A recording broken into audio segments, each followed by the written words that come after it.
Hi, guys, and welcome back to another episode of the Green Dragon Podcast. I'm your host, Aiden, and I'm really excited this week to bring you guys a new episode. This week, we're joined by our guest, Maddie. She is also from the WCC. We'll put her in with the WCC crew. But she's going to join us today and talk a little bit about theater and some of the impacts it's had on American culture. So, really looking forward to that conversation. Hope you guys enjoy. Sit back, relax, and enjoy the show.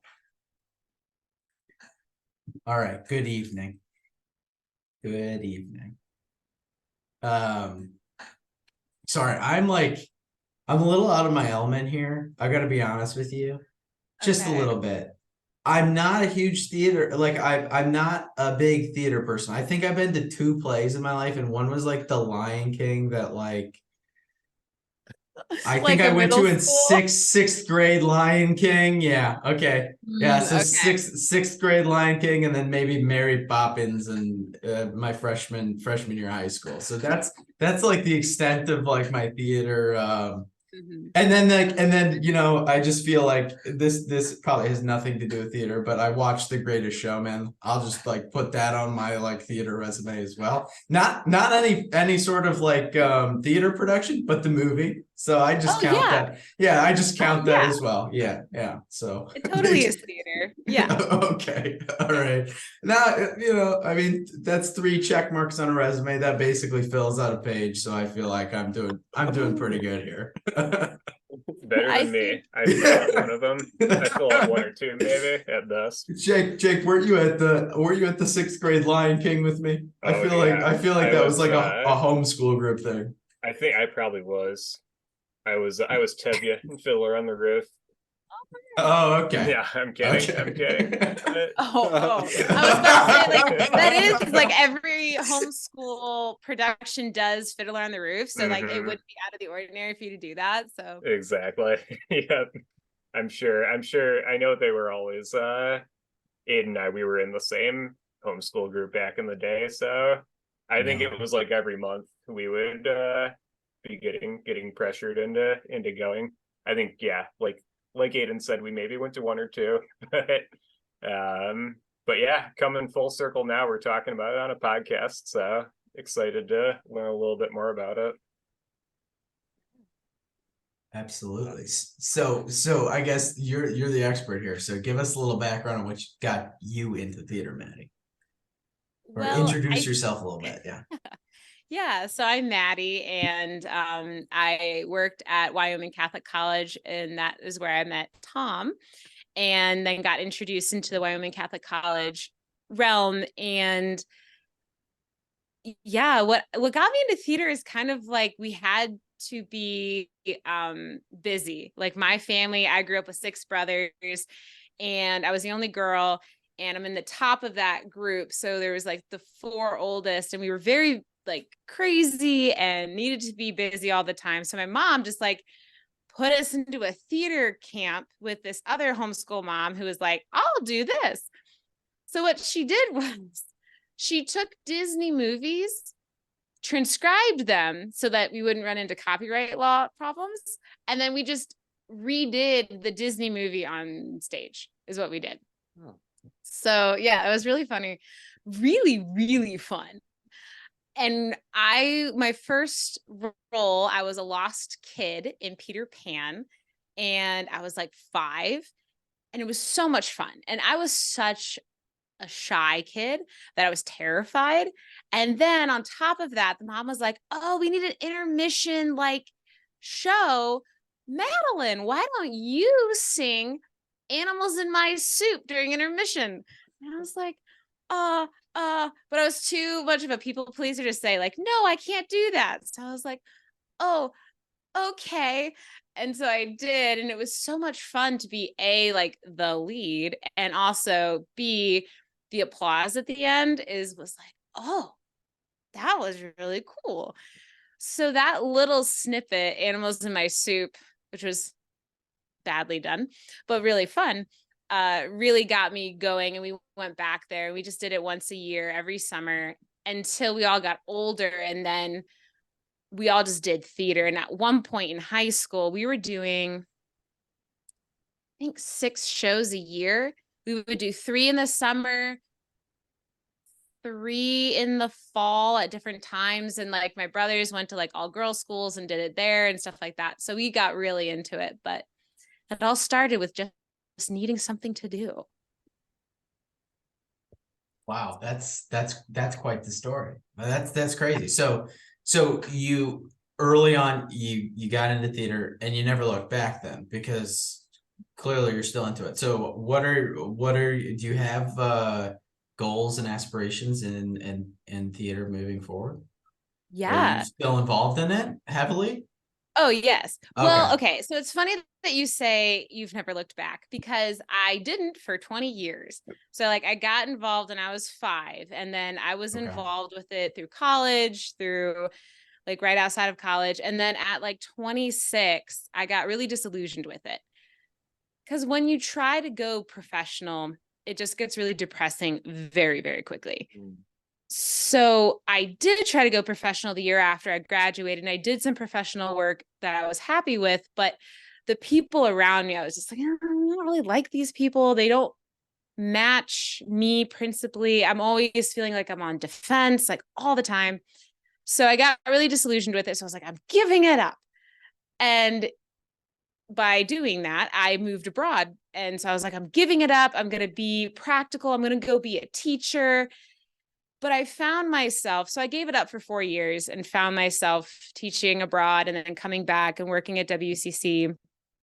But I always talked about it, referenced it, and used it in the classroom, in recruitment, in presentations that by spring of this year, I was like, okay, I've been denying this obvious fact that I still love theater. I still want to do it. And I need to like continue to pursue it. But now I've kind of shifted. And so instead of being an actress, I want to be the director / producer, because in that role, you actually get to make the decisions on what you do and how you do it and how you treat your actors. So you're less I don't want to use the word victim, but you're less on the end of what a director wants you to do. And you have a lot more like saying like, no, we're not going to take it in that really strange direction because that makes no sense. It's just shocking. And you can say, we are going to do it in this way, which makes more sense to the story, to the character, and is respectful of the actor. That's really interesting. That's really, so you mentioned you taught abroad. Where did you teach? Where did you teach? What country? And I taught in Busan, South Korea. Really? Oh wow, that's very cool. What about South Korea? I mean, like, how'd you get that gig? That's like kind of on the other side of the world. I mean, yeah, it says probably as far as you can go. Yeah. Maybe not. Maybe Japan's a little bit further. Yeah, it's a little bit further. Well, so it's funny because my 2 loves in life are theater and political science, which are really funny. I don't know why I find that funny. It's just a weird kind of blend. So I went for a year to theater school and then I transferred and I actually have a degree in political science. Okay. And during my senior year, I was taking an international affairs course and we talked a lot about North Korea. And I was like, there's this other country, South Korea, that nobody talks about. And so I started looking into that. I had a friend who was already teaching out there. So I talked to her about it. And I was like, oh, I'd love to like experience it, but like for more than 2 weeks. My friend was like, it's really easy. So I got certified to teach abroad in a summer. And then by that October, like I did 2 interviews, got offered a position. Like 3 weeks after I got offered it, I was on a plane to Busan and didn't know any Korean, didn't know how to read it, was very like, I'm fine, I can do it. And, you bumble around, but it was really good. That's awesome. Now, where is Busan located at? Is in South Korea? Is it like right on the coast? So if you have South Korea is kind of like a tail. Yeah. Yeah, and so you have the demilitarized zone at the top and Seoul's up there. Okay. Korea is like at the direct bottom. So it's on the coast. Okay. So it's like right on kind of the tip of that little peninsula that shuts out. Yes. Okay. Yeah, it's probably the furthest you can go south if you're not on Jeju. So Okay. Gotcha. Okay. That's cool. So what was, I mean, what was that like? I mean, had you ever been abroad before? Was that your first time abroad? yes. So my Okay. first time abroad was moving abroad. Because I don't do things in half measures, just all the way. For sure. Yeah, it was my first time abroad, and it's a very different culture. It's Mm, very interesting, actually, to meet with Americans there because American culture, like, you grow up with this idea that the individual is really good and like being an individualist is a good thing. And there's lots of great inventions and ideas that have come out from that milieu. But then you go to Korea, which is very collectivist society culture, yeah. and it's kind of conformist in good and bad ways. Hmm. And it's just really strange. Like the first 3 months was just really weird to be like a super individualist in a collectivist society, because you're like, why is everyone wearing the same brand of pants, or why is everyone wearing the same coat? And they literally were wearing the same coat, and it was like everyone was in white or everyone was in black. Like it was very interesting from an American point of view. Like, where's your self-expression? Like, where's your individuality? But there's a lot of comfort and beauty in that I discovered by like meeting with Koreans and getting like a quote unquote Korean mom who like invited me over and like had me meet her kids and like took me on trips and things like that. So you start to see in the society, like, there's some really, really wonderful qualities to a collectivist society. It's just very, very different. Oh yeah. And it takes some time. Yeah, definitely for sure. I mean, my first experience abroad, my junior year of college, I went to China for a month, and Oh, cool. we were doing I don't even know. Actually, every time I tell the story, I still don't know how I got onto this. I think I conned my way onto this trip to China, but I did it. So I mean, hey, I can talk about it, right? Mhm. But we had a part of our college was the Shimer Great Books or School of Great Books. So there was a professor or professor there, and his whole focus was on Eastern cultures and Eastern literature and the great books of kind of the Orient. And so he wanted to do a trip taking one of these Chinese novels, these ancient Chinese novels, and focusing on some of the cultural impacts of it. And he got a grant to take 6 students over there, and so he tried to pick 6 students from 6 different disciplines. And I heard about it because I was taking Chinese language at the time because my international business professor told me to take Chinese language, and so I ended up getting on this trip being the one like random business student that was on the trip with a bunch of like other like literature students, and there was like a philosophy major, and then there was me, a marketing major, marketing and international business major. But it was a great time. But like you were saying, totally like shocking how collectivist a lot of the Eastern cultures are. And I will say that I think the younger generation of China, at least when I went, and I went right before COVID. Ooh. So it was a good time, I think, to experience it, because I think probably a lot's changed since then, but the younger generation wants to live like Westerners, whereas you have the older generations that are still kind of like tied into this collectivist mentality. So you've got like almost two clashing cultures, but at the same time, with the CCP and the Chinese government, it's their government's so oppressive that the younger generation can't really express how they feel. Mm. It's very interesting, but yeah, traveling abroad, especially I feel like to the east, can be like it's a it's good. I think it's good for people to do because I think you really get to see like a completely different mentality on how to live your life in many ways. But then in other ways you realize how similar we are as people. So it's kind of neat. So.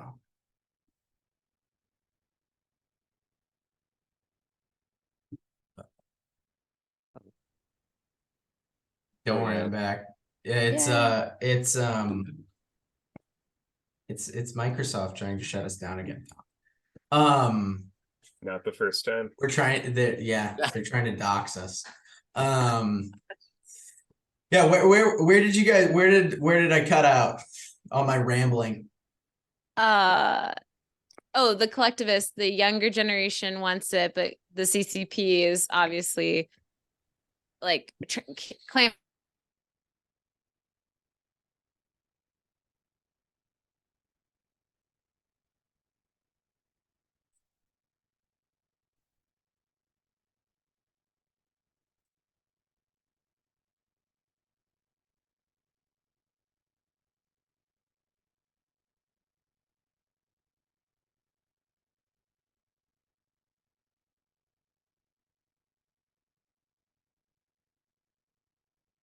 This would never happen in America. So what this is Microsoft telling me I need to shut up and let you guys talk, I think. I was just saying, right when you said CCP, you yeah, I know that I tell you, man, they're listening to us. The CCP wants me to. They hardly let me out of their country. I mean, I was a troublemaker over there. Uh-oh. Yeah, it doesn't take much. Yeah, I know. I mean, they tracked everything I did. It was kind of scary for a while. They're like, yeah, you probably shouldn't say anything over text message. And I was like, what do you mean? Yeah, it's okay. So Korea doesn't do that, but it's interesting because they have CCTV over there everywhere. And it was like the biggest Big Brother, like this is happening kind of moment. And why isn't anyone else concerned that like CCTV is recording you at all times everywhere? Like I had cameras in my classroom, like, but it's not in a sinister way. And I learned that through kind of a bad way. I learned it because a crime was committed against me.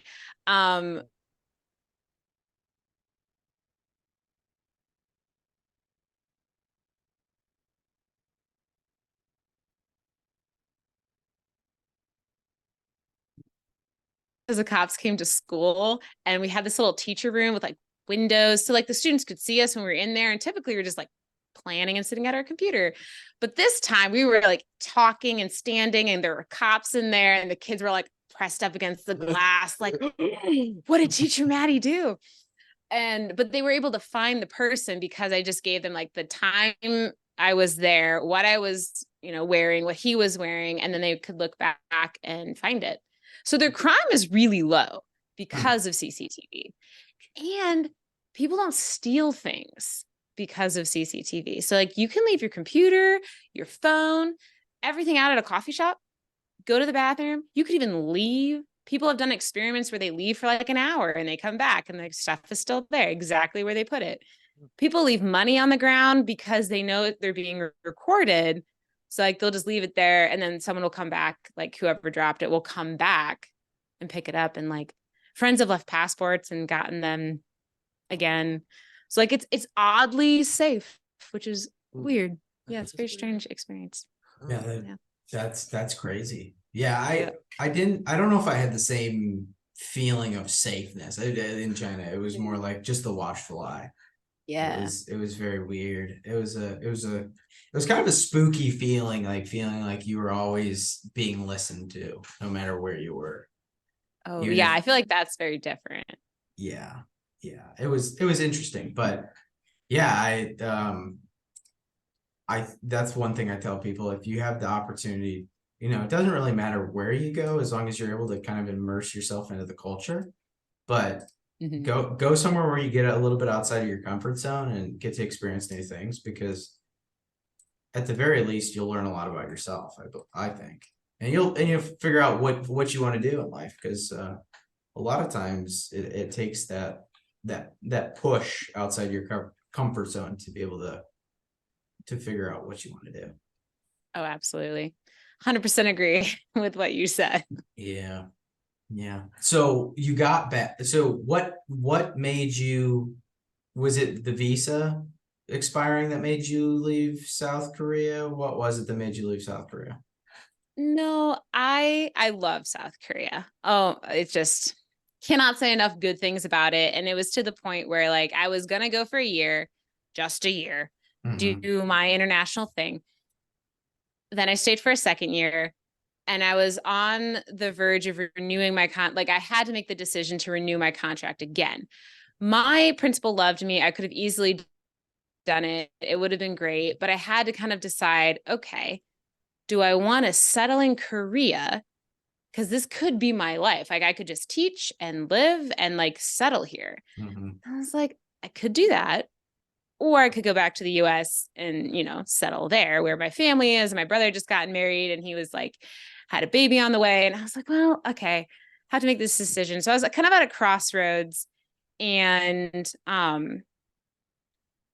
so I decided to come back to be closer to family, but I never lost like that desire to travel or the desire to go back to Korea. I really want to go back eventually.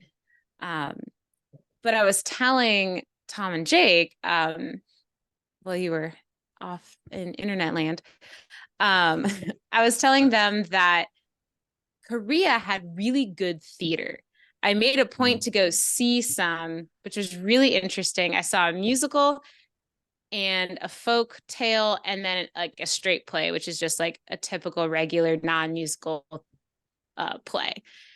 And they were all in Korean, so I understood very little of it. But I have to say, musical theater in Korea was by far the best I've ever experienced because they're so collective. They were so synchronized. It was amazing to watch. And I remember like watching it. It was Ben-Hur, the musical, which was also amazing. But it was like this chorus of Roman guards, and they were flipping their javelins and they were doing all these different dance tricks. I remember thinking it was like 10 guys. And I was like, this would never be that good in the US because there would always be one person who would want to like stand out and be different. But like they were all committed to like the image of the unity of the Roman guards, that their dancing was amazing. Like everything the chorus did, I was like so distracted by the chorus itself because it was so good that I was like, you just wouldn't see this in the US to this degree. So there's some really interesting things that come with collectivist cultures and that I thought were pretty good. That's oh yeah, go ahead, Tom. No, I just was thinking about that. Like, I know there's like the stereotype of like we all think Asians look the same, but I mean, it sounds like it's that like they wanted like I don't know, like all kind of live the same life. Well, yes and no. I would say no. Okay. But I think they like unity and they like harmony. And because that's a tenet of Confucianism, and Confucianism is something that is still extremely like you kind of think the West is built off of Aristotelian thought. The East is built off of Confucius thought. Oh, interesting. And so like filial piety is a huge thing in Confucianism, and harmony is a huge thing in Confucianism. So it's not that they all want to be the same or live the same life. It's just like the idea of creating something that is unified and harmonious is exemplified more so than being that one person who goes off and does something different. Oh. So being different is not as exemplified as being with everybody else. Would you say then that they have like a hero archetype much over there, or is that more like a Western idea? So I wonder if that, because that's usually pretty, I would say, prominent in theater. Is like A hero. Can you explain what you mean by hero archetype? Kind of like the, and like the three part of a story. There's the person given a problem. If they overcome the problem, they become the hero. Oh yeah. So I don't know, like, does that really a thing over there, or is that more over here? No, oh yeah, that's definitely a thing. Okay. Yeah, it's definitely like it happens a lot more with like, well, no, it happens in K-dramas. So like I watched a couple different things, but there is this period drama of basically a zombie period drama where zombies take over medieval Korea and they have to fight it. And there's a hero archetype in that because the character, he's the prince and he has to go to this outskirt village and like destroy these zombies before they enter the kingdom. And there's love interests and other like side characters and side quests that happen, but he has to overcome that in order to bring, safety back to the kingdom. You can see it in K-dramas too, where you have like the tech billionaire who has to overcome his dislike of the quirky office girl, and then they fall in love. And so there definitely is a hero archetype for sure. Okay. Yeah. Interesting. I was just curious, like, if that was still prominent over there in their ideas. Yeah, I would say so. Granted, I haven't read a ton of Korean literature or folktales or seen that many like Korean-based shows. The shows that I saw were translated into Korean, so they were Western shows translated. Okay. But like from K-dramas and other movies that I've watched, I would say that is definitely there. I was just curious. Yeah. Just need to learn about other civilizations, Yeah. That's fun. that's really interesting. I'm gonna take us off topic, guys. I'm sorry. I'm really sorry, but I need to know before we move forward with things. This is completely off topic, but it's what came to my mind. How was the food? Because I had serious. Okay. I wasn't sure. I was shocked a little when I went to China, but that's all right. Well, they kind of try to shock you. Yeah, my principal was really nice, and she was like always like, "Are you okay with this? Is this fine?" And I was like, "Yeah, I want to try everything." But it did take me a year and a half to try the moving octopus because I was like, "I'm gonna do it," and all my students were like, "Yeah, you should do it. It's delicious." And then every time we had an opportunity, I would chicken out, and I'd be like, "No." But then I was leaving, so I was like, "This is the only time I'm gonna be able to eat this moving octopus." It's not alive, but it's freshly killed. So the adrenaline is still moving through the octopus. So it's still moving. It's just moving in tiny pieces. And I remember my friend took a video and I looked back at the video recently. I am shaking. Like I have my little chopsticks and I was like, okay, I'm going to do it. And my hand was shaking. My voice was shaking. I was so nervous. And it was really good. And it felt very strange. It was really good. And I would totally do it again. Highly recommend. Good for you. Yeah, I can't say that I had the same experience. First of all, I was like sick half the time I was in China because I think I got some of the water or whatever. But then they started. I mean, like every meal we go to, they're very generous. They'd bring out the food.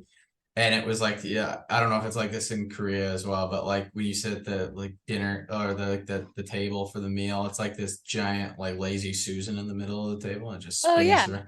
Yeah, so that's kind of how it was.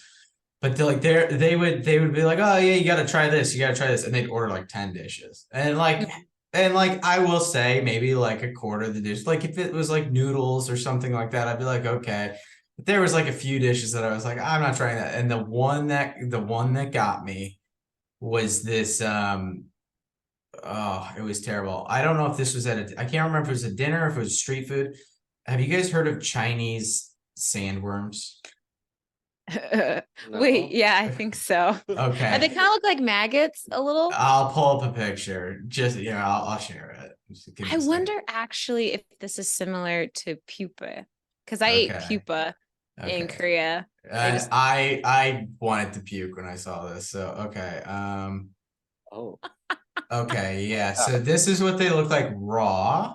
And then this is what they look like. They fry them, but there was no way I was trying it. I'm sorry. It's just like it's a sandworm. Oh no, dude. Sometimes the worst looking things are actually the most delicious. See, I couldn't bring myself to do it. Did you have jajangmyeon while you were over in China?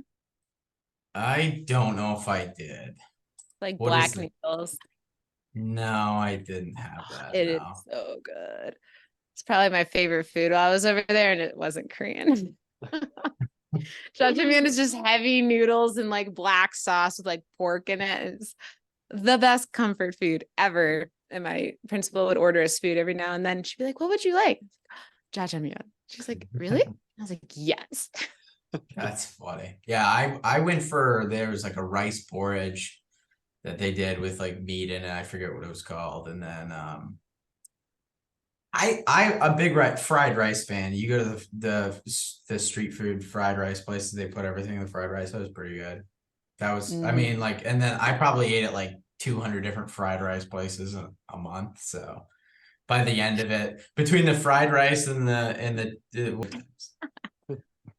from what I understand, it's a lot like that in Wyoming, right, Tom? Everybody smokes cigarettes, or at least at Wyoming Catholic.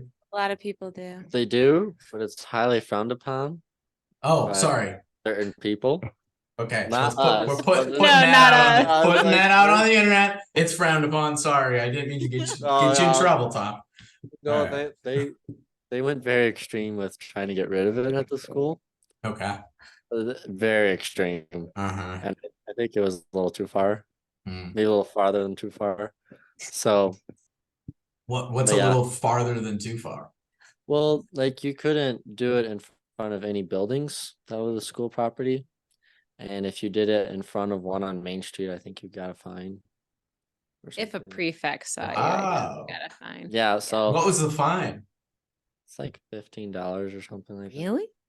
That's the normal fine at WCC is 15. It's 5. Well, no, it starts at 15 and goes up exponentially. Yeah, in a college budget, that Oh, makes a you're- difference. That's Yeah. like Those $10. those $10. That's 2 packs of cigarettes. Yeah. Yeah. Oh my Yeah. So I think it's like 15 and then it goes to 50. No joke. See, I was always like, why are students complaining? It's a $5 fine. Because in my head, it started at $5. Oh yeah. No, it's very extreme. Wow. Okay. So, That's but I yeah, don't know. I've heard those tests and exams out there are no joke. I'm sure some people did need to maybe take a hit, calm them down before the Like- the big final or whatever. Tom, you really never, not even before a test, you never partook. well, I only smoked one cigarette at school, and that was during our senior retreat. So we went out to this spot up in the mountains. It's kind of like an inn off highway, and we were just up there for 3 days. And so the last night we were there all around the campfire, and I had a smoke with Sam and Soph. Aw. It was really sweet. So that was the only time I did smoke cigars there. Okay. I'm starting to wonder what was in that cigarette. I don't know Cigar day. I don't know if tobacco is in that cigarette, Tom. I'm starting to question what was in that cigarette you had around the campfire. That little Yeah. that little retreat. Yeah. that you Yeah, that's not what I was the retreat. expecting. Oh, okay. All right. Yeah. Okay. All right. Yeah, no. What happened? We're gonna report you, Tom. I don't know what I don't know what the fine He's is. For, graduated. I don't. He's I don't. graduated. Hey, I think they can retroactively fine him for that. I think that Yeah. warrants a retroactive fine. You'll get an I'll hide email in my a couple diploma. weeks. There's a $15 outstanding balance on your account. I think if they found out They'll all the strike rules I you broke, from the alumni books until you Yeah. pay it back. No more. people thought I like followed all the rules at school, but I did not.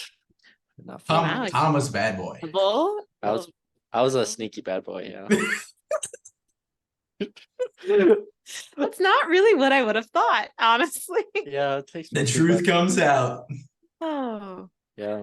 that's all. I probably would have gotten in pretty big trouble if they found out, really. Just don't say it on here. Yeah. No, Tom. Just in Tom, case someone- hey, we already got like half of the bad things he did out, so let's keep it rolling Yeah. here. Let's put all the incriminating evidence onto this podcast, and then we'll just keep it for ourselves. Or not. Maybe we'll air it to the internet. Yeah. It just kind of depends how we're feeling. Yeah. Yeah. No. See now Maddie understands why I said at the beginning of this podcast we could get completely sidetracked. Oh yeah. Yeah, no, this is great. It's so much nicer, like more relaxed and like now this question, now that question, now this question. No, that's too uptight for me. If we had to run a podcast like that, I think I would probably I don't know what I'd do. I wouldn't be doing the podcast. Let's just put it that way. Peace out. Yeah. Yeah. I feel like the relaxed way is better. Like, I don't know if you'd listen to Rogan much, but I don't, mainly because it's 3 hours long.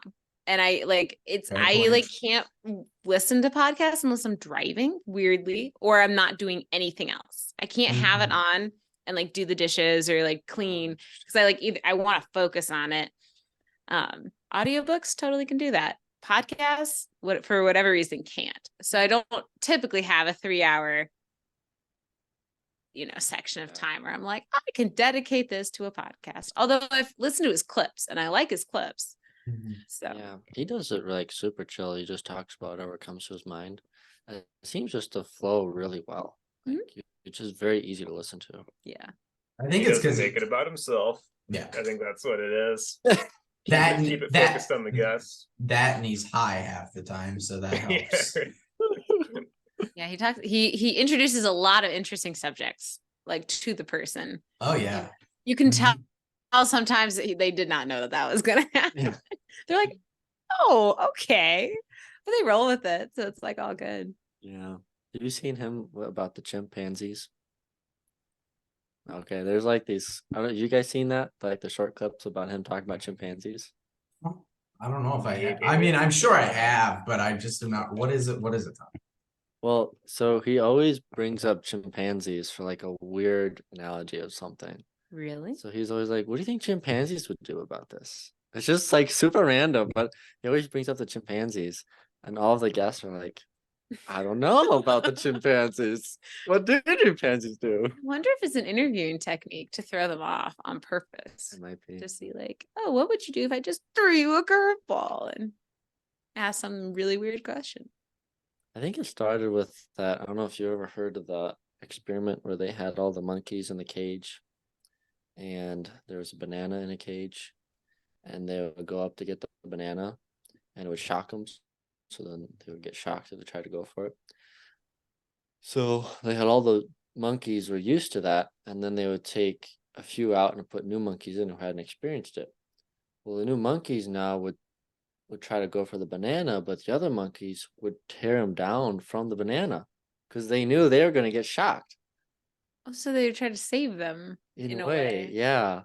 But it was really interesting because it was kind of implying like how people have been beaten down, like from like trial and stuff, and they've tried to go for like, let's say business, whatever. And someone else new is trying to do it, they'll automatically just kind of like try to take you away from that pain and eventually like take you away from that prize too.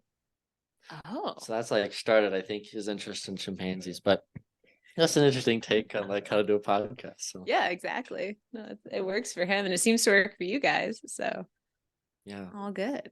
I don't know if we're doing Rogan numbers, but hey, I mean, next step, just yeah.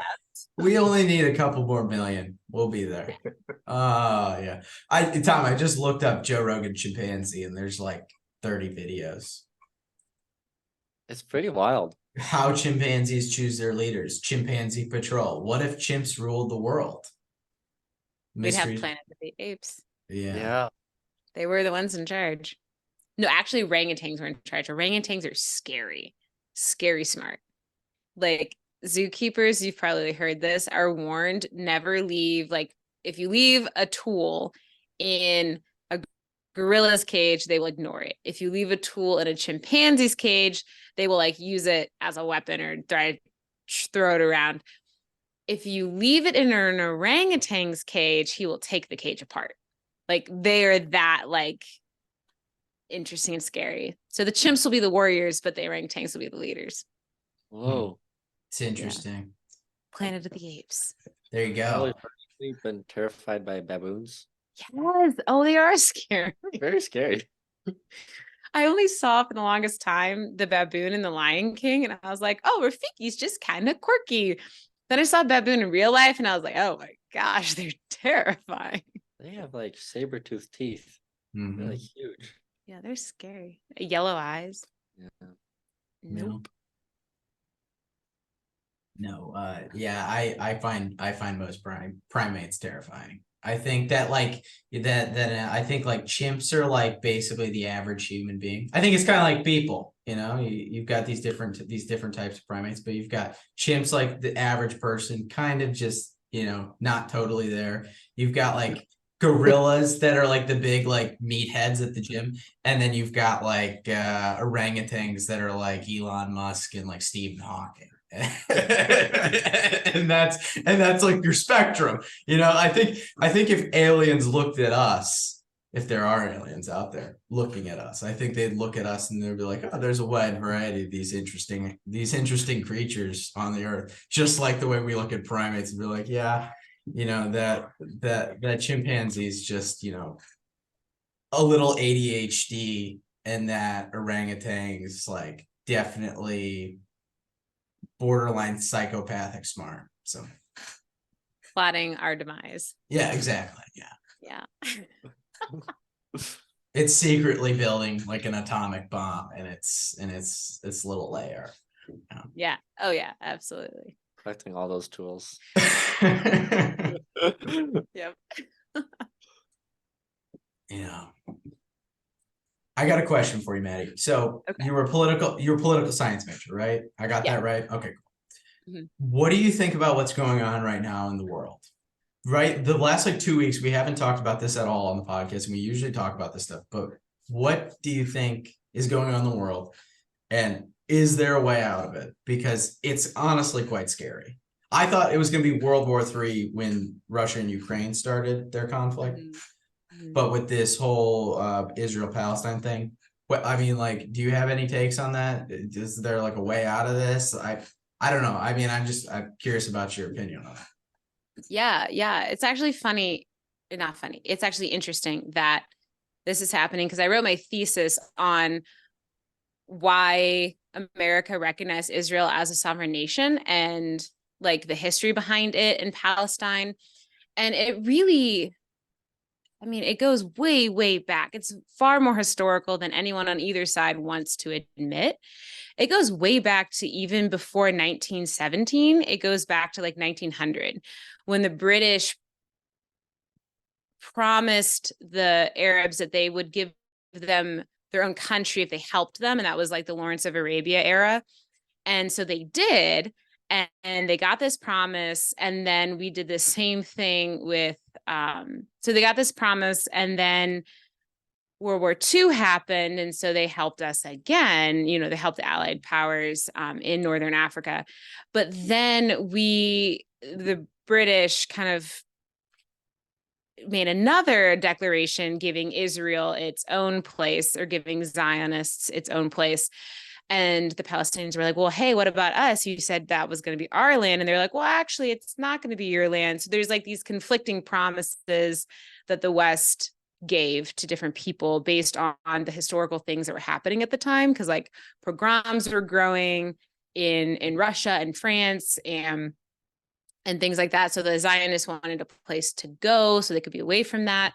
So that's kind of what set that apart. And so this has been happening and been under discussion for quite some time.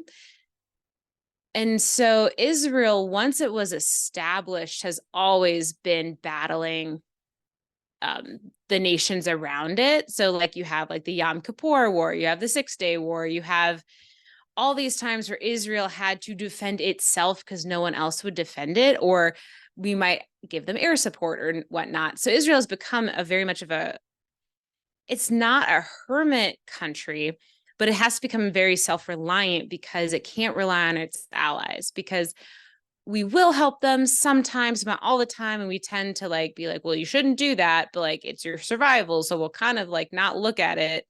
We kind of won't pay attention to it. And especially recently, in recent years, people have just been battering Israel so hardcore, like in the Senate, just like anti-Israeli like sentiment and anti-Jewish sentiment in general.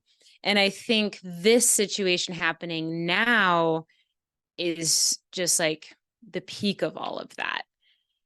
And it's really sad because we've known Hamas as a terrorist organization for quite some time. And Israel has gotten a lot of flack from the international community for fighting on the Gaza Strip, for fighting on the West Bank, for fighting Hamas, because it's a terrorist organization that uses civilians as shields and as, a whipping boy in a sense. Like, oh, well, you're just evil because look at all these civilians you killed. When Hamas, will dig into hospitals and civilian places on purpose. So the Israelis have their hands tied in so many different ways. And for some reason, they don't really have a lot of the international community doesn't really have a lot of patience or interest in Israel. So I think we do sort of now because they got attacked, but you still hear a lot of people, kind of calling for context and, you need to understand Hamas, and you need to understand this. And I think they're not separating Hamas from Palestinians in general, which is a separation. But I think the only way forward is if I was actually just listening to another podcast on the ride over about this, and David French said that Hamas with this attack has basically become the new ISIS. Mm. And with ISIS, you just have to destroy it. And that's what we did. We beat it into the ground. Hamas is taking that step. It's no longer associated with the Palestinian struggle or anything. It is now just a terrorist organization. And I think you kind of have to tease that out. You have to tease Hamas from the Palestinian legitimate claim and beef with Israel from the jihadist idea of what Hamas is doing and what it did and what it's continuing to perpetrate with Israel. I mean, I think unless you tease that out and you tease out also what Israel has done some things that it shouldn't have done to Palestinians in general and on the West Bank and the Gaza, some policies are probably not great. So you have to kind of tease out the normal, everyday running a country aspects and the historical fights that do have valid, legitimate foundation from the terrorist organization and the things that are happening now. So unless that happens, I think we won't be able to move forward. But that is a very non-expert take on it. But that's kind of what I think, based on what I have learned and read and studied so far. It obviously could change, but Yeah. I mean, I think that's pretty well said. Yeah, I'm looking at this situation. I honestly don't know if there's a good way out of it, from a world sort of peace point of view at this point. Because I mean, correct me if I'm wrong, I think this is with the sides that are being taken currently. China's sided with Palestine now as of today. Iran sided with Palestine. I believe Saudi sided with Palestine. And then I think on top of that, Russia's kind of leaning towards siding with Palestine. I don't think they've come out and said anything, but that's shaping up to be, and with the U.S. obviously deploying 3 aircraft carriers in that region of the world now, and offering support on the ground as well. I think those are pretty significant stances. So I don't know if at this point, how do you, I just don't think there's a way to back out of it. Unfortunately.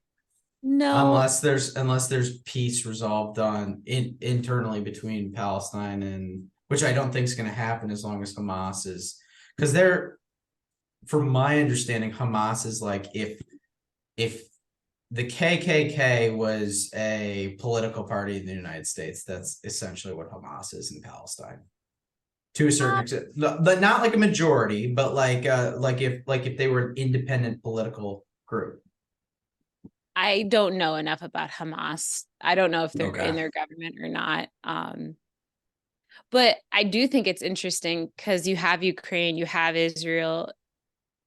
It is very interesting because we've gone from U.S. hegemony internationally to lack of leadership overall.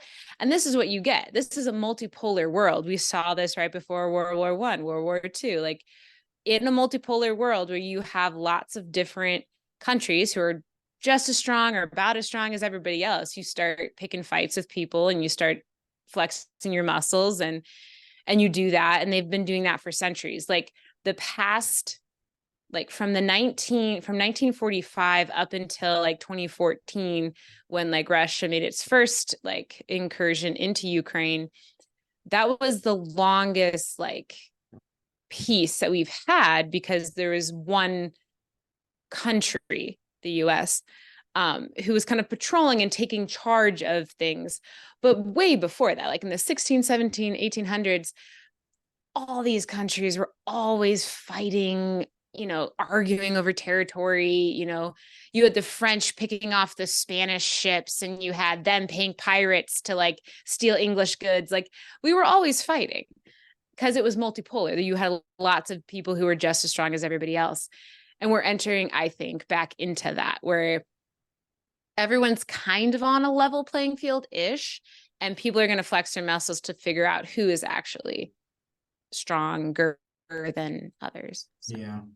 I think the interesting thing now, and the one thing that maybe makes it a little bit different, is the fact that most of these countries have access to nuclear weapons.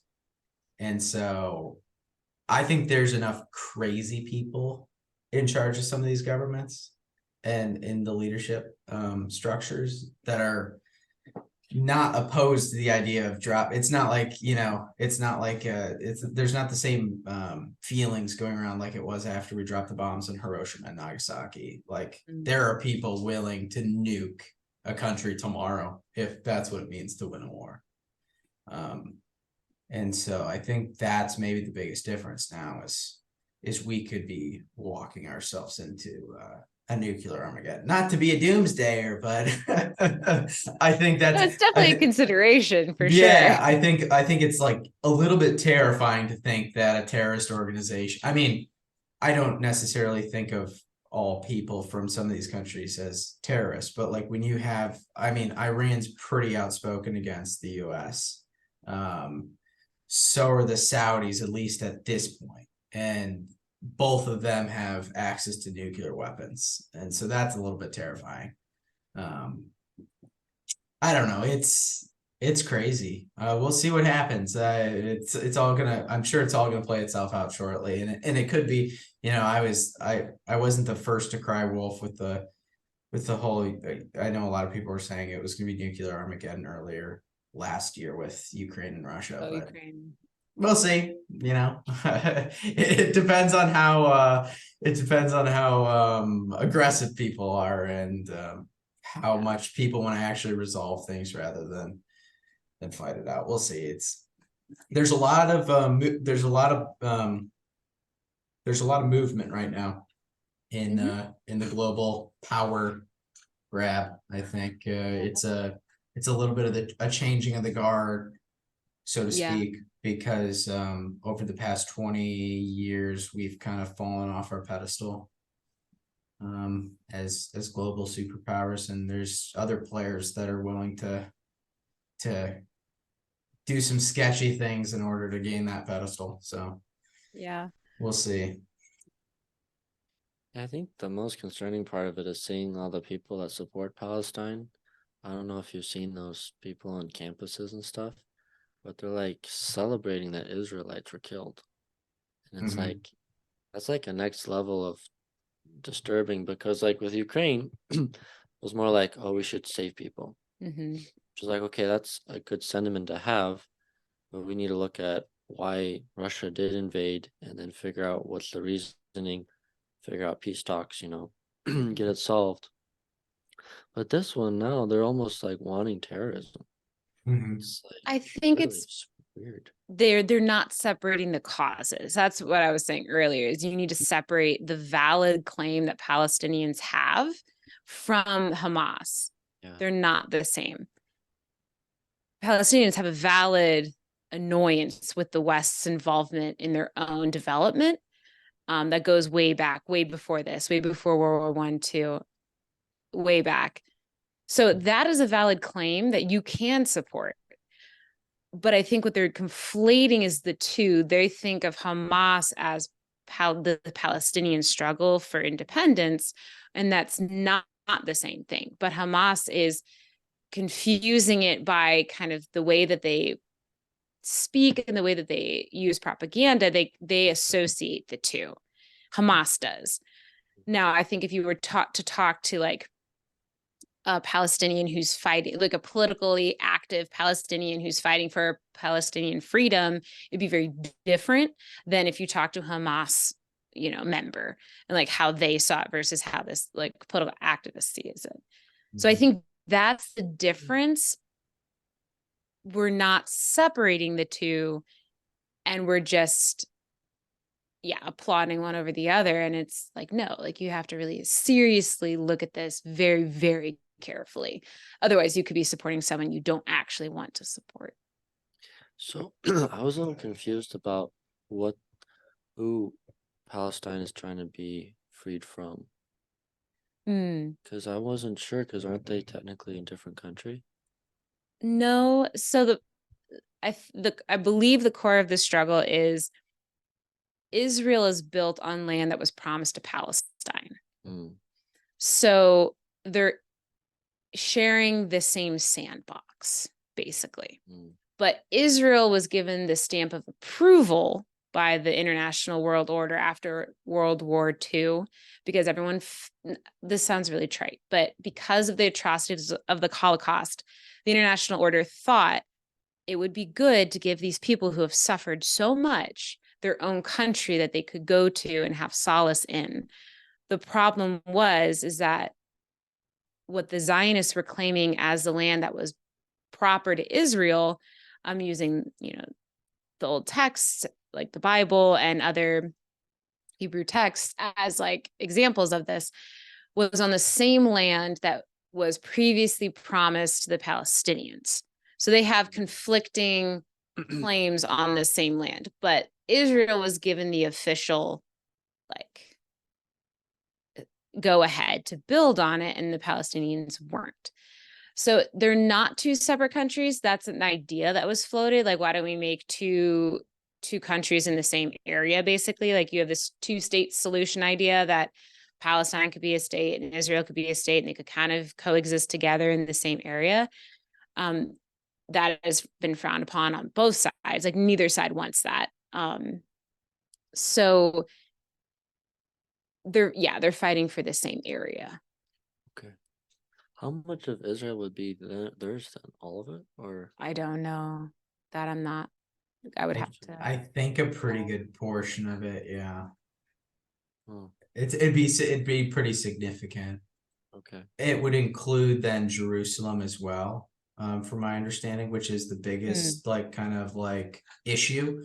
Because obviously, I think the really tough thing is like Jerusalem's a holy city for both Muslims and Jews. So like you've got this city that's very religiously important to both sides, and both sides want it. And technically speaking, it was promised to, I mean, it was supposed to be Palestine, but then you have the historical importance of Jerusalem.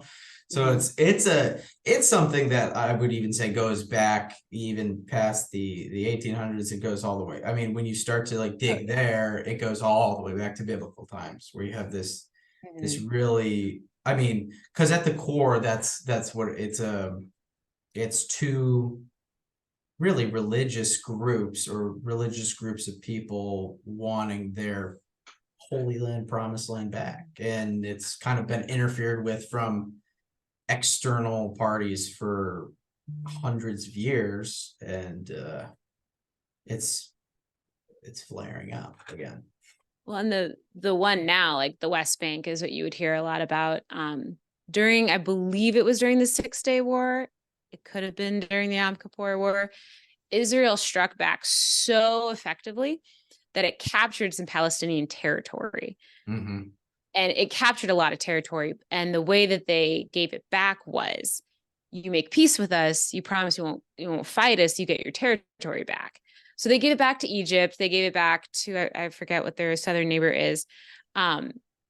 but Palestine said they wouldn't do it. Like they didn't want to agree to the terms that Israel is proposing. So Israel made peace sort of with its other neighbors that fought, I believe it was a 6-day war, that attacked it during that war, but Palestine didn't want to do that. And so they kept it. And that's been what's super disputed is like, technically, yes, it is Palestine's. And Israel had a plan to give it back, but Palestine didn't want to do that. So it's that, I think, is what really is getting people. That's why they call it occupied, because technically it is. So I think that's what you would hear a lot about. And I think that's what a lot of the rallies are kind of about, Interesting. but they're not, again, separating the Yeah. two. Okay. Yeah. It's making a lot more sense. It's very complicated, and it's hard to take the time to like figure it out, but like you really need to take the time to figure it out if you're going to talk about it. So Yeah. again, like this is super like with a grain of salt. Like I have not thought about this as often and as in detail as I would want to before talking about it. But yeah, that's just like off the top of my head. Yeah, Aiden and I were talking about it. And we were like, we're just gonna say like protect the innocents because we don't really know all the political struggles on both sides and all the history behind it. So, because it's like it seems like Israel's like the target point for the whole Middle East. Like they all want to kind of obliterate Israel. So it's like, well, they're definitely the underdog here. And their land, like Israel, is only a seventh of Florida. It is a small place. Like super small. Yeah. And like to make for their ability to fight back over this long of a period, like thousands of years, it's pretty impressive. And the Jews have not had it easy. No, and there's it's like an amazing play actually that I saw with my dad my senior year because I was doing this thesis on the Israel-Palestine idea. And it's about Golda Meir, who I believe, I'm going to get this wrong now because it was a while ago, but Golda Meir was like the prime minister of Israel, I believe, during the 6-day war when they were attacked. No, it was during the Yom Kippur war because they were attacked when they were at peace. So Yom Kippur is a holy day in Judaism, and they were attacked during that day, taken by surprise, and then they responded very aggressively. And the whole play, it's a one-woman show about Golda Meir, who was in charge of the government at the time and was in charge of making all the decisions and had to basically push the president of the United States up against the wall and say, we will launch these, like, we will launch our weapons if you don't help us. If you don't offer air support, we will. And she was within like 2 minutes of launching it when the president called and was like, okay, we'll give you air support. Like she was so close to launching their weapons against their enemies to make a point to the US. So it was a very interesting show that used some old footage from the actual like newsreels and things like that. And it was an amazing production. It was one woman for an hour and a half. It was really, really good. I think it's just called Golda is what it's called. And it was such a good show. And the power of one person and a really good set is amazing. it is pretty remarkable. I've seen like a couple snippets of those, and it's so good. Yeah. But highly recommend that. It kind of gives you a little bit of, it's an artistic license, obviously, but it gives you a little bit more of a sneak into what these leaders in Israel have to go through to make these decisions. And sometimes they have to make pretty insane decisions to get people to notice them. And, it kind of goes through her thought process and things like that. Her struggles personally, interpersonally, governmentally, it just humanizes the entire political experience, which I think we easily dehumanize because we talk about the government and we talk about that and over there and federal and all of this. But then when you see a show like that, where it's one person and they're the head of the government, it suddenly becomes very different because you're associating it with an individual as opposed to with a unit. And that was very, just very interesting to me to watch that and feel so moved by it and be so moved by it And I had a very different idea of political leaders after that. It was it changed the way I looked at political leaders in a lot of ways. I'll have to check that out. Yeah, that sounds really interesting. It's really, really good. 'Cause you sometimes wonder, like, what is it like to be someone in that position? Never would I want that position. You gotta wonder why they want those positions in the first place. Like, why do you want that power? Like, why does that power specifically draw you into it? Yeah. I think that's why all the good people don't want to never end up there, or like most of them don't, because they don't want to be tempted with that, so they don't want it, and then they don't go for it until things get so bad. They're like, okay, kind of like in Rome, like a lot of the they call them technically dictators, but they were like that were elected to be the dictator for a certain period, and then they would go down. Like one of them was like Cincinnati, and he didn't want to do that at all. And they came to his farm, was like, "Hey, we really need you." It's like, okay, I'll do it. But yeah, like I think that's probably why a lot of good people aren't always in those positions. Because you like look a lot of like the UN right now. Most of them are like spineless people. Like they don't really want to do anything good. Well, but I think I'm very humanist in this way. I would say you have to look at them as an individual because, as an institution, the UN is kind of silly and ineffective and troublesome. But I think as individuals, they're all fighting for a perceived good. They all think they're going in the right direction, and they're going in the direction that's best for them or for their people or for their families or for whoever.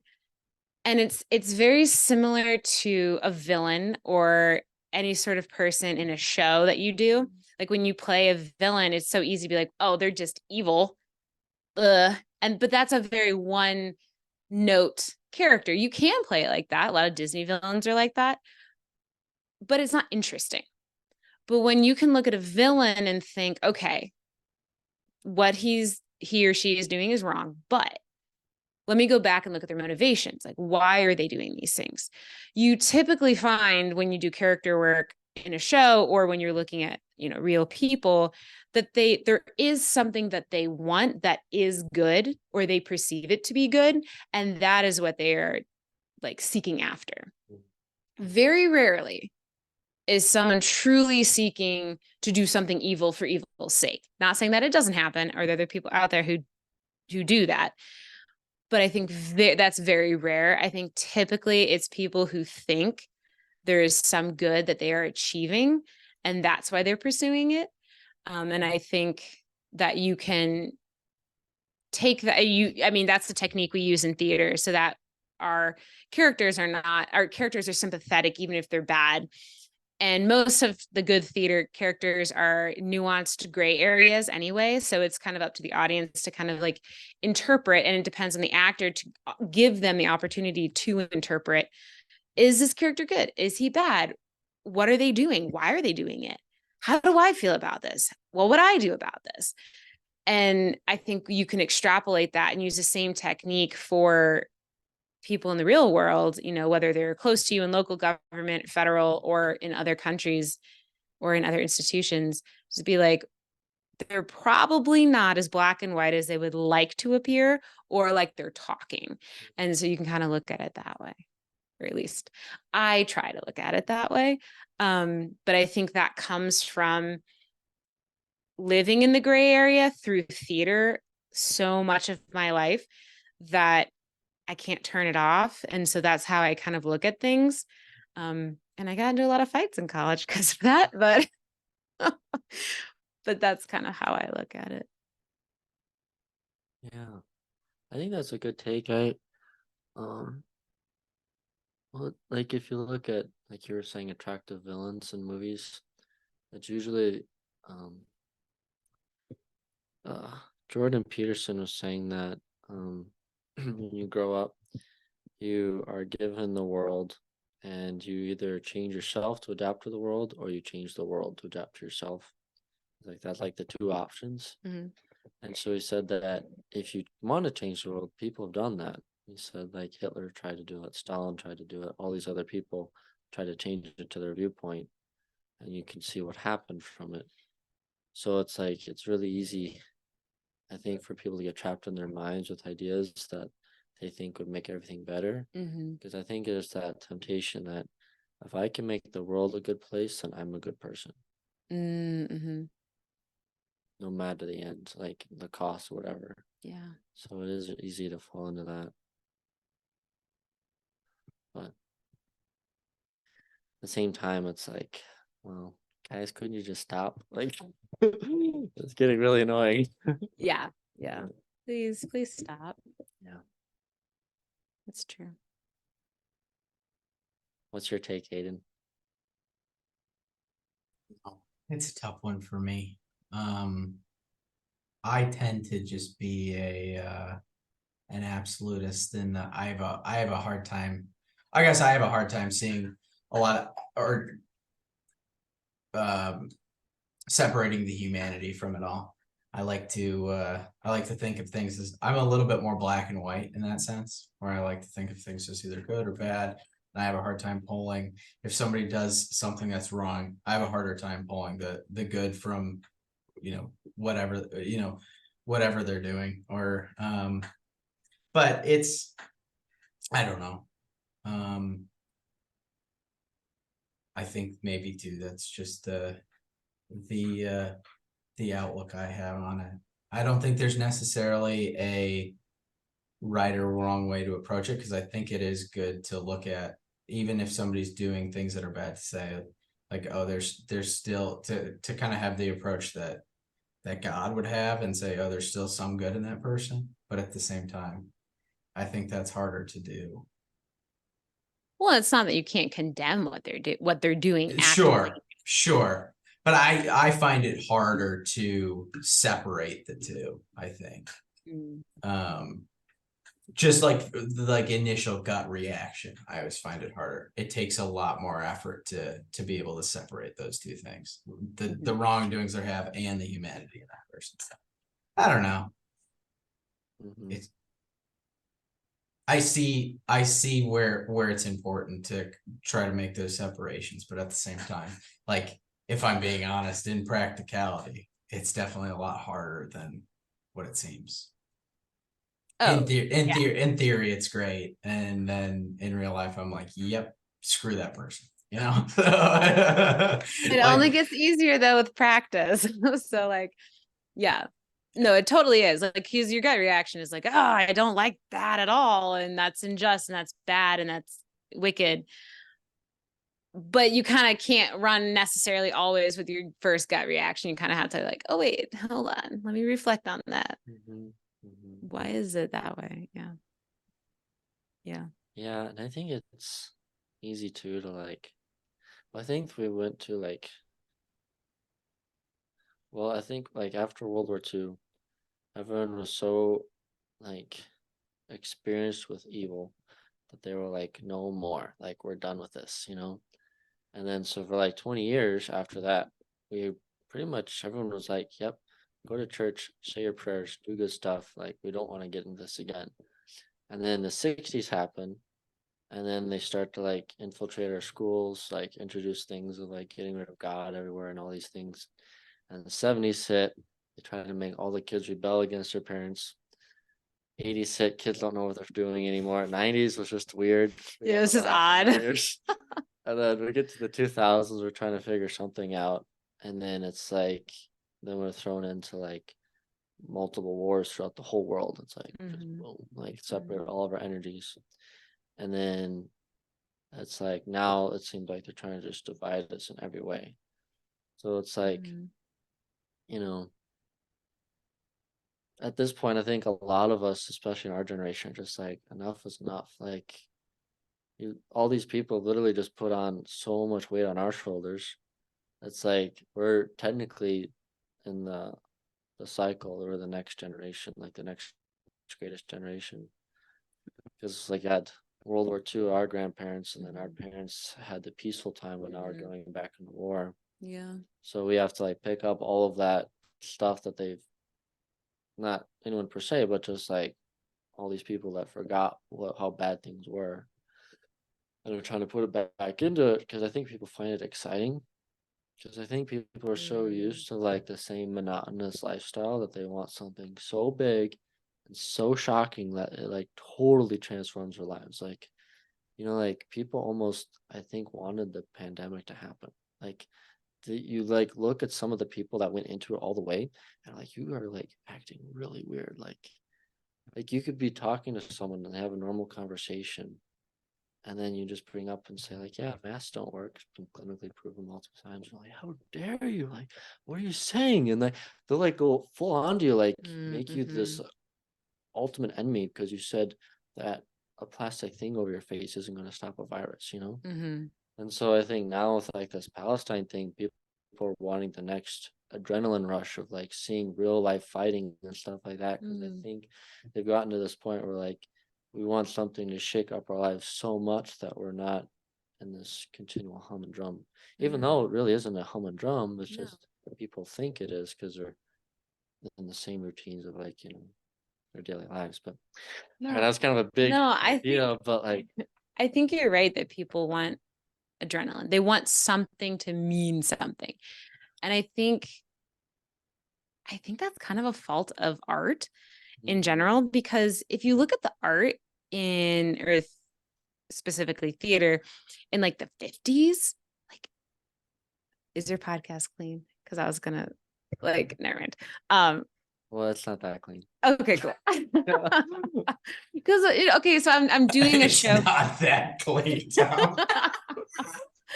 So I was gonna. Well, I was thinking about the other Because podcast. When Aiden's on, it's not that clean. It's terrible. If you read a lot of the shows from the 1950s, like you always perceive the 1950s to be this pristine time. But damn, like it is insane. Like Come Back Little Sheba, domestic violence, Picnic, seduction by an older man of a younger woman, The Bad Seed, like an evil child gaslighting her mother.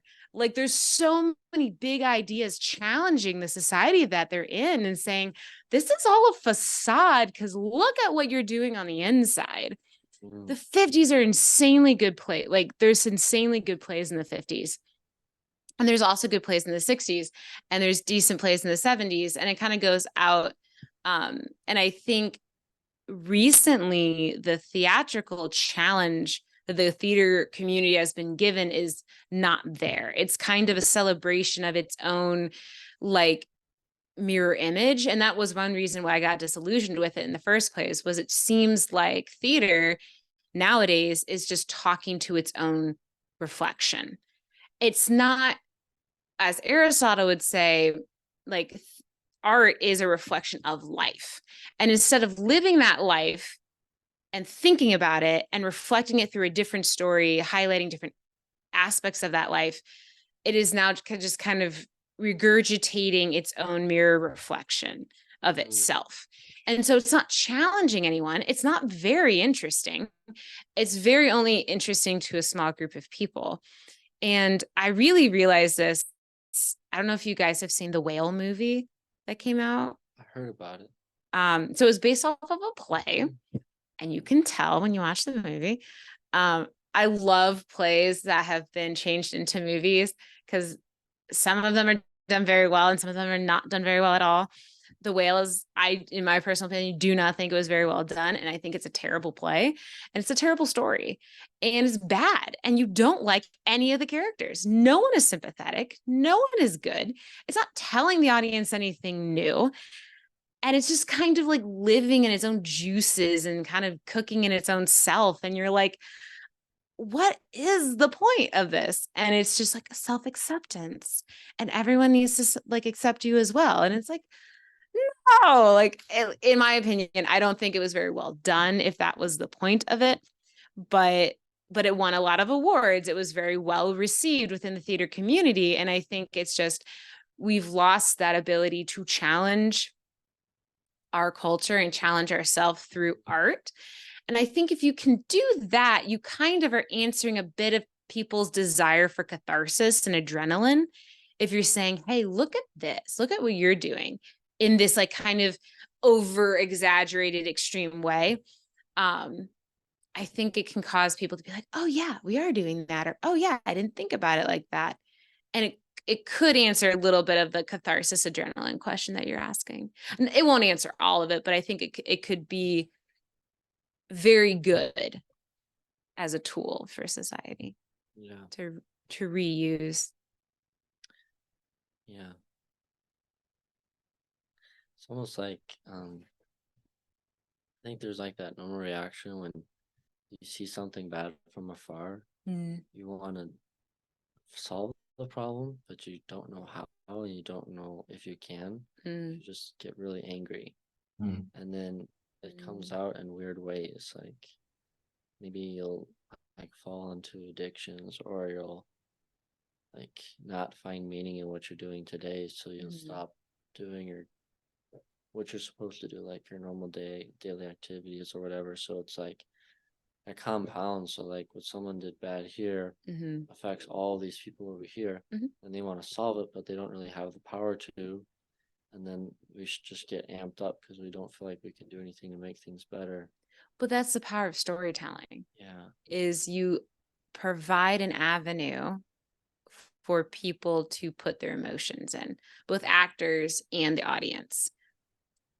Because, yeah, our society is like super emotional, but also doesn't allow you to be emotional. It's very strange in the way that it approaches emotion. But when you can be like in a show and you can be as emotional as you want, or, you know, like you can get super angry because your character gets really angry, and you can actually tap into that. There's a sort of release, like a catharsis of like, ooh, I just did that. And that was really fun and also very scary. And I don't want to do that in real life, because it is like, it takes over when you have a moment in theater, which happens regularly. If you're tapping into the right sources, like you do get this overwhelming like emotion, and you're like, wow, like our emotions are very strong, they're very important, but they have a place, because we can't be totally led by our emotions. But if you never have an outlet for that, or if you have an outlet for very specific emotions such as anger, you're only going to give into that emotion, you're not expressing all the other emotions, then yeah, you're only going to be angry. But if you can understand, like through a show, learn empathy, learn compassion, you know, learn proper righteous anger, you know, those are all things you can learn through theater as an audience member, but also as an actor and as a director and as a creative on the project. But I think most shows are either just fluff and fun, like most musicals right now are just fluffy and fun, or they're more like outrage, get you angry, but don't allow you to maybe also feel good, sad, and like good, happy, and all of that. I think that it does a lot. Yeah.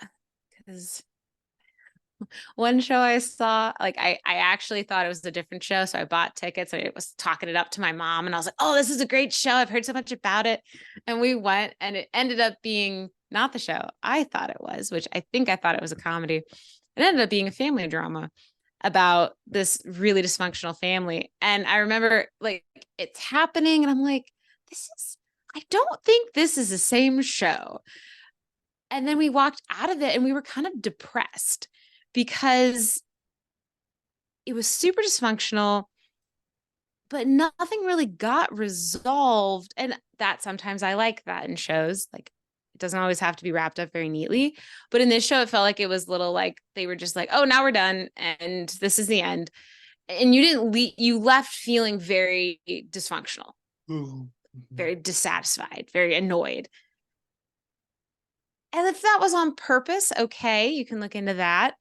But it didn't feel like it was on purpose. It felt like kind of a byproduct, like of this particular show. So yeah, I think theater is very powerful, and we don't recognize the power that it has or can have on people and their emotions, because I don't think many people go to the theaters. So that's probably why. They're like me. Yeah. But I think that speaks to the internal, like inward lookingness of theater. Like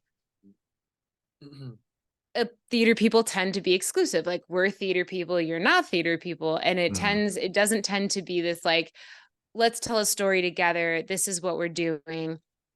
And so I think, we tend to isolate people who are like, oh, I'm not a theater person, I won't understand it. And it's like, no, if we're at that point where people don't want to come to theater because they feel excluded or they don't feel like they'll get it, okay, maybe we need to rethink how we're approaching it, because theater is just reflection of life told through stories. And that's what it should be. And everyone should be able to relate to that, not just a small group of people who've learned how to relate to it. And like, I like really esoteric playwrights too. Like, I'm definitely in that vein of like, well, I like the absurdist school and blah, blah, blah. But I also recognize that like most people don't like the absurdist. Most people don't get the absurdist. And I've kind of learned to like them. They're kind of like coffee. You learn to like them. They're not like great right away. But that's not how theater should present itself all the time, or the majority of the time, I think. But yeah. Makes me feel like I need to go to the theater more often. You should. You should come to my play. I'm planning on it. Yeah. There you go, Tom. Go to is there a local theater in Lander? No, we're Okay. doing so along with all this genres of plays, there's also like types of theater. So we're doing found space theater, which is when you do a show in a non-traditional theater setting. So instead of a stage, we're doing it in a gentleman's living room. He's opening up his living room and we're doing the show in the living room. So the audience will be sitting among the actors and among the action. And it'll be a very intimate little cozy place. It'll be fun. Nice. That's pretty cool. You should go, Tom. I was planning on it. Okay, good. You can It's report the Jack. You can report back to the podcast. We'll get Jack on too, and you can give us a little like it'll be like an essay, like a little presentation. We'll expect some PowerPoint, maybe like maybe like yeah. And then you can maybe you a can singing sample too. Real yeah, if you really want to do it, don't even worry about like video props. Just bring your voice, and we'd appreciate that. Maddie, if you can work on Tom and his singing, outside this podcast, singing. Yeah. We want him to be like. We want him to by the end of this year. I think the goal is to get Tom to star in his own play.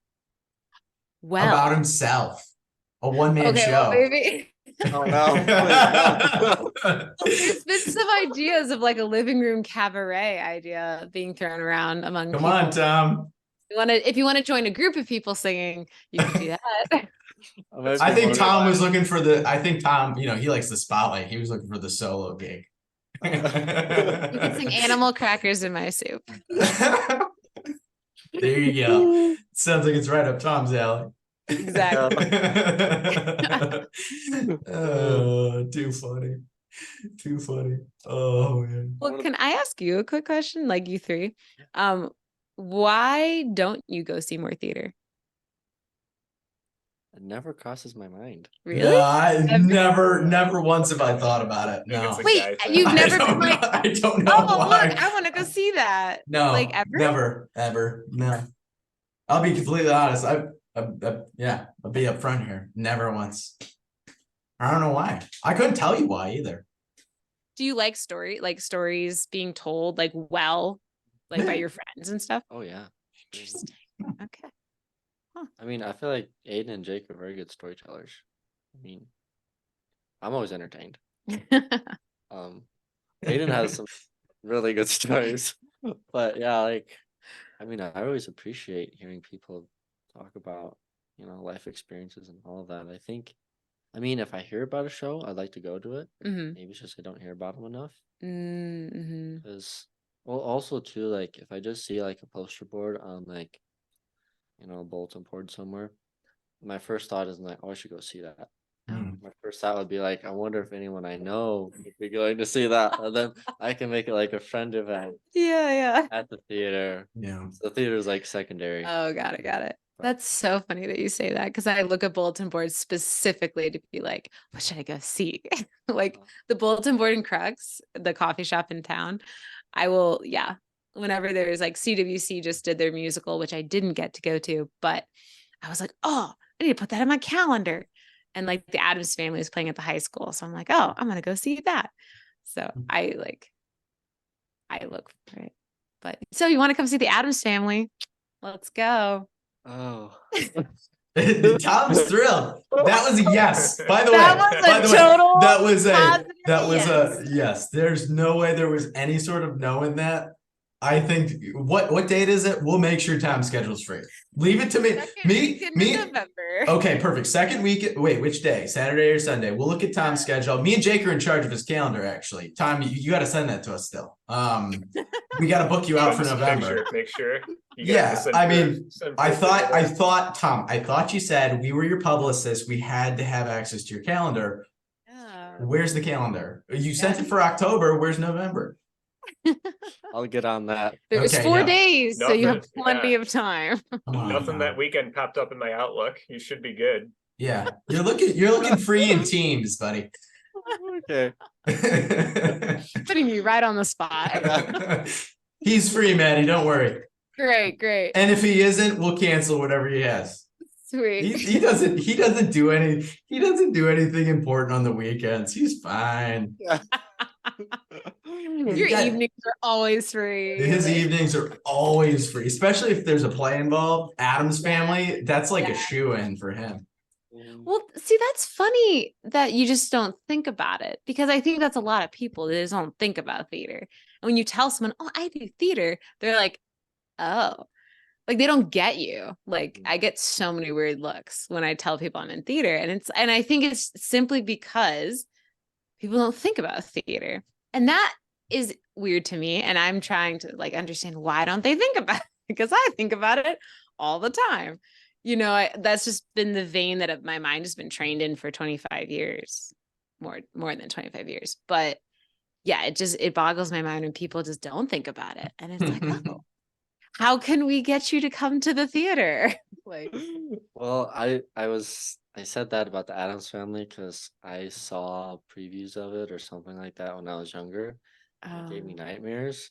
Oh, I was like, I don't know if I want to repeat that experience. Weird show. It's a weird yeah, the Addams Family is weird. Maybe not as a starter, but yeah. CWC is doing Peter Pan in the spring. There you go, Peter Pan. Better starter. Yeah, better starter. Yeah. The bad seed might be a little rough, but I think I'm interested to see what you think about it. Honestly. Wait, you said it was in the spring? I think we could have Tom starring as like a backup role in Peter Pan by the spring. It is community theater. Singing lessons, Tom. Let's get this rolling. This is publicity. This is publicity for the podcast, Tom. You don't have a say in this. Take one okay? for the team. Yeah, we need the views, buddy. Come on. Yeah. Come on. Well, we won't make you be Peter Pan. You don't have to get up there in a leotard and tights, you would get okay? to fly, which would be pretty cool. Yeah. Yeah. I can handle the tights though. What about leggings? Oh You no. really do that? Oh no. Yeah. I feel like I would never live it down, you know? Like Aiden and Jake would be always No, you wouldn't live it down, buddy. We call you Robin Hood. Instead of these Green Dragon podcast backgrounds, it would just be you floating through the air in tights.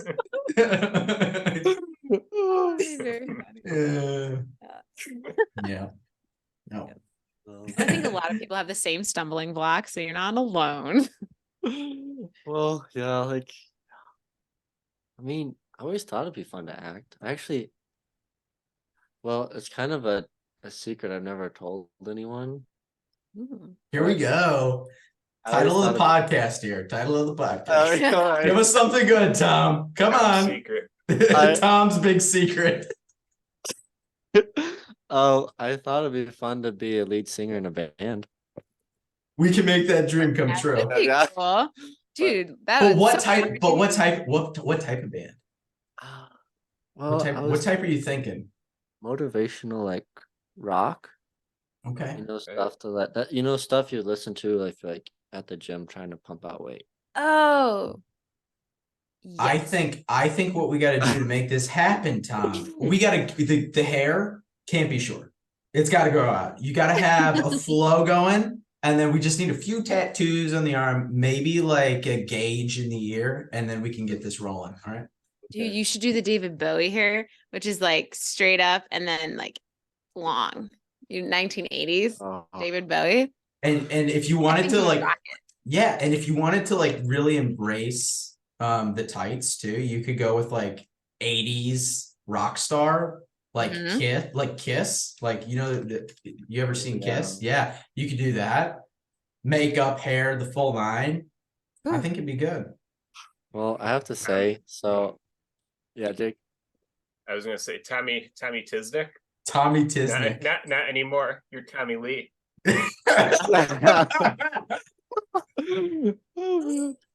Well, I have to confess that so at the gym in the mornings they have the TV on sometimes doing music videos of old like 70s and 80s music. And the music has gotten far less entertaining Oh yeah. because I thought we had weird music videos today. We do not. 80s No. music videos are so good. They're I so was like, good. I couldn't believe what I saw. Like Mhm. I was just watching and I was like, So crazy. uh and then I went to the next part. I was like, why do people go to these concerts? Like it literally looks terrible. Like they're Who did you see? like What were you watching, Tom? Yeah. I don't know. I recognize the songs, but like some of the stuff, they're doing some very weird things on stage, and I'm like, I'm good. I'm just gonna back the weights and Yeah, yeah. Well, I think that's another problem is like spectacle over substance. Like things can be very spectacular and like fun, but like the substance is not really there. So like yeah. Mhm. like personally, like for example, I would go to a Harry Styles concert, not because I think his music is actually that good, but he's a really good showman. I would go for his showmanship. Mm. I would pay $200 to do that if he were to come to Denver anytime soon. But like I'm yeah, substantially no, not a lot is there, but Yeah. spectacle Mm. totally there. I just see some like these people's outfits, and I was like, I don't know how you're But having. that's part of it. It's a costume. Costumes are so important. They are They some give of you a them though. character. I think they should have thought about it more. Like, Well, it was the 80s. Fashion wasn't at its best. yeah. So I yeah, that's funny. think maybe that I don't know. Maybe it's just being a young. Are we Gen Z? Are we Gen I don't Z? even know where we are. I'm the end of the Yeah. millennials. I'm at the very end. I think we're Gen Z. When you were born? 98. I think Okay, you're great. millennial still, aren't you? No, millennials end in 96. Oh, So okay. you're a cusper. You're on the cusp of millennial and Gen Z. Okay. Good for you. Congrats, Tom. We got a lot going for Fantastic. us. You got a ton going for you. Wait, aren't you technically one then, Aiden? What? Oh yeah, I'm definitely Gen Z. I'm like because I'm a 2000 baby, so Or yeah, do- no. I feel old. Oh, I don't know. Oh. Well, that's also interesting too, because I think Gen Z is not as interested in live theater because everything is through their phone. It's like Instagram and like TikTok and all of that stuff that blew up. People are acting on TikTok. Yeah. There's characters, there's crazy, weird people blowing up. They're doing like vaudeville acts that was done in the 1930s on social media. Like it's the same sorts of shticks and stuff like that. But it's interesting because it's not live. And the pandemic didn't help either because theaters, in order to survive, were like, oh, we'll stream our shows. So now the National Theatre in England is streaming a lot more of their shows. So people are tuning in, but they're not necessarily going to go see the show. They're seeing it, but they're not seeing it in how it was supposed to be performed. They're seeing it on their screen, which is good. I've seen some really good filmed stage versions of things, but it's nothing compared to the visceral vividness of going to live theater and seeing that person having a mental breakdown 3 seats from you. Like, Yeah. it's very different. But I think the generation is different, and that's why live theater is kind of dwindling at the same time as like theater's turning inward on itself, but also the up and coming generation isn't going because they can see everything they need to see online. Mhm. It's like, oh, that's really sad. Yeah. But I feel like, I don't know. I think our generation though is definitely going for more um I guess I'll include both generations, but like going into thank you. yeah. I feel so validated. Don't exclude anyone. But like, you know, I think we're going for a lot more like very genuine human connection. Hmm. Because like I don't know if you've seen the stats, but like um, Facebook users in my generation like really plummeted, Mhm. and it's all being picked up by our parents now. So it's like Yeah, Facebook is such an old school thing now. like if you're on Facebook, people look at you weird. They're like, I- why are you still on that? You know. But then like even Instagram is going away for us too, and then like well TikTok, I feel like there's all the good kids in our generation are like TikTok's just worthless, you know, like there's nothing really that good on TikTok. Mhm. They try to just hype it up, Mhm. but um I don't know, I think we've all kind of gotten bored of social media, honestly.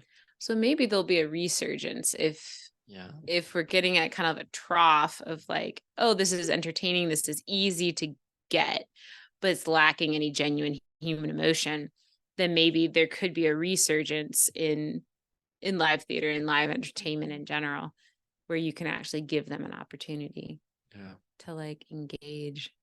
So maybe. I do think our generation has a very good sense of humor. Like Do you some have of a the sense of humor?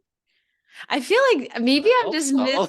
no, not you in general, but like not you specifically. No, but like it just seems that Gen Zers get mad about everything. Like Dave Chappelle was canceled. They tried to cancel him. I don't know. I just feel like comedians have gotten like so berated by Gen Z that I wasn't sure if Gen Z thought things were funny anymore. Oh, well, I mean, at least I think we do. I mean, Okay. there's a lot of stuff that we make jokes and memes about all of the time, and like it's It's really hard to be that serious around a Gen Zer. We just like pick you apart. Like, all right, this was silly, this was stupid, Oh, I like see whatever. what you mean. So Okay. like we're very like, okay, it's either well done, and we're like, okay, well done, Yeah. or it's like, yeah, that was terrible. Move on. Like, go figure that out a little That didn't more. land. Yeah. Like even new movies, you know, a lot of us are like, yeah, I don't really watch TV anymore. Like, Yeah. I don't know many people my age that watch a lot of TV. That's more Movies or TV? both. Really? Mhm. Like Hulu and I don't know, maybe I'm showing my generational age, but I feel like a lot of people I know still watch a lot of like Hulu originals and things like that. Maybe it is. I guess like the people I've been noticing haven't been as much, but maybe that's just personal experience. Not bad. Well, I don't know how I feel about that as an actor and director. It's like, but if the shows that you're doing are not captivating the audience, then stop doing those shows. Like those are not the shows that the audience needs. I think you can learn a lot from your audience. Again, you don't want to like give everything to your audience. You want to challenge them. You want to ask them to come out of themselves more, but you have to meet them where they're at. You can't just be like, we're going to do this really weird thing. And if you don't like it, then you're just dumb. Like that's no way to get people to watch your shows or come to your performances or anything. Yeah, like I mean, we all grew up like reading Lord of the Rings and like watching the old Star Wars movies. Mm-hmm. So then in like 2017, when like we're releasing new Star Wars, we were so hyped. And then man were we disappointed. Like, oh yeah. you know, it was so and then we had Marvel, and then after 19, it all just went Yeah, movies have not really unimaginative so far. Yeah. Like when like till then, like they were all pretty good, but then they kind of brought in all the woke stuff and hyper feminists and then all this other stuff. They're like, well, that's not even fun anymore. It's not like, the true hero. Like you think of heroes, you think of like Iron Man, you think of like Spider-Man. People had a lot of stuff to deal with and they're able to pull through that. But if you have someone like Captain Marvel and just is beamed with a lot of energy and she could do absolutely everything, and she's like, "Oh, I'm so cool." It's like we're not digging it. Is that a quote from the movie? I'm so cool. I feel like she says that with her face so many times. The writing these days is fantastic. Oh, yeah, it's so good. It's so good. I love it.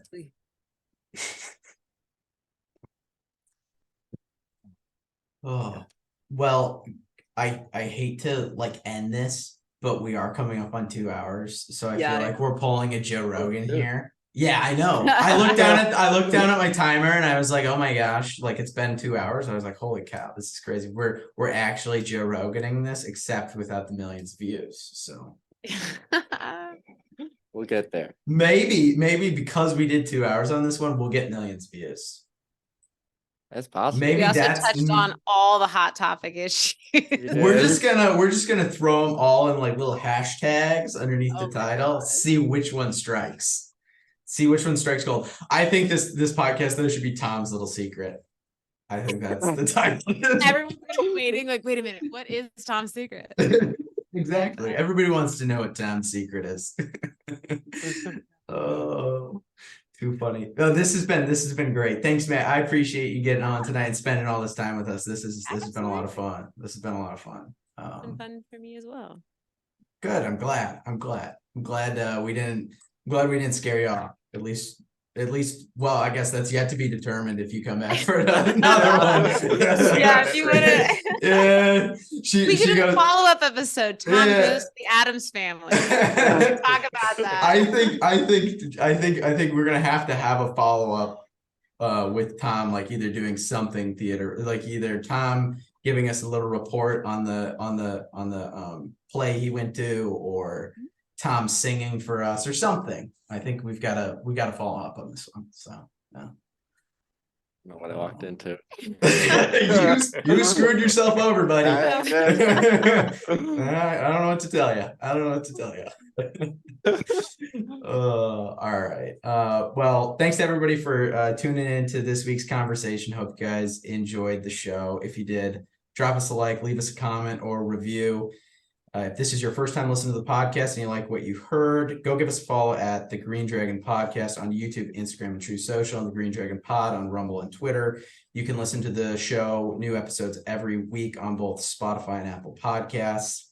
If you want to go check out our other show and you like good laughs and whiskey, go check out the Foolproof Podcast on Apple Podcasts and Spotify, and check us out on Instagram, the Foolproof Drinks.